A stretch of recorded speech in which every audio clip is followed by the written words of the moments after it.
नमस्कार, मी शोभा पवार. पंगतमध्ये आपले पुन्हा एकदा स्वागत आहे. आज आपण पाहणार आहोत पापलेट फ्राय. त्यासाठी लागणारे साहित्य आहे. इथे पापलेट कापून स्वच्छ धुवून घेतलेले आहे. ह्याला मी लिंबू लावून ठेवलेला आहे. 3 टेबलस्पून आहे लाल तिखट, 1 टेबलस्पून हळद, मीठ चवीनुसार, 1 वाटी तांदळाचे पीठ, तळण्यासाठी 1 वाटी तेल.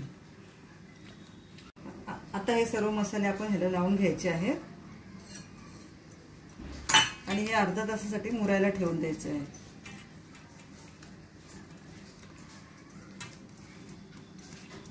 तुम्ही याच्यामध्ये जास्तीचे काही मसाले ऍड करू नका. माशाला पण आपली एक वेगळी चव असते. जास्त मसाले ऍड केले त्याची ती चव निघून जाईल. हे आता अर्धा तासासाठी ठेवून द्यायचं आहे असं आपल्याला मुरायला. अर्ध्या तासानंतर आपण हे फ्राय करूयात. हे बघा, गॅसवरती मी कोलगट तवा ठेवलेला आहे. आता आपण मगाशी जे पापलेट मॅरिनेट करून ठेवले होते ते तळून घेऊयात.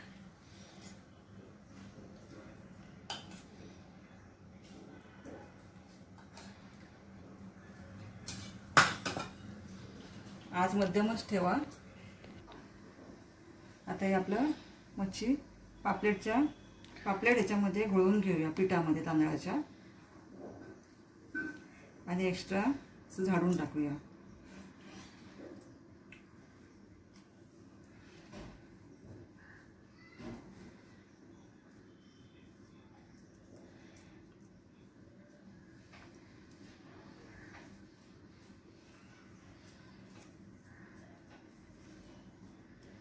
तुम्हाला हवा असला तर रवाही घालू शकता.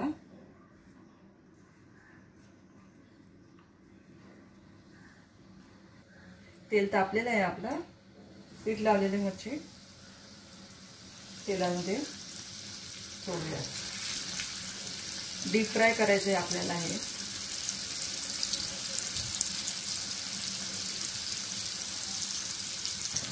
आपली मच्छीची एक बाजू फ्राय करून झालेली आहे. आता ही उलटवून घेऊया. तुम्ही बघू शकता मच्छी एकदम खरपूस भाजलेली आहे.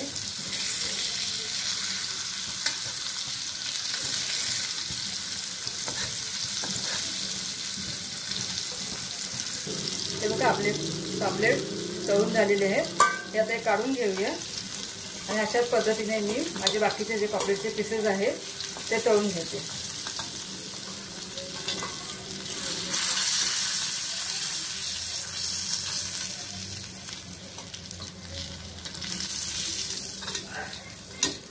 आपलं पापलेट फ्राय तयार आहे. माझ्या रेसिपी आवडल्यास मला लाईक करा आणि कमेंटमध्ये जरूर कळवा. धन्यवाद.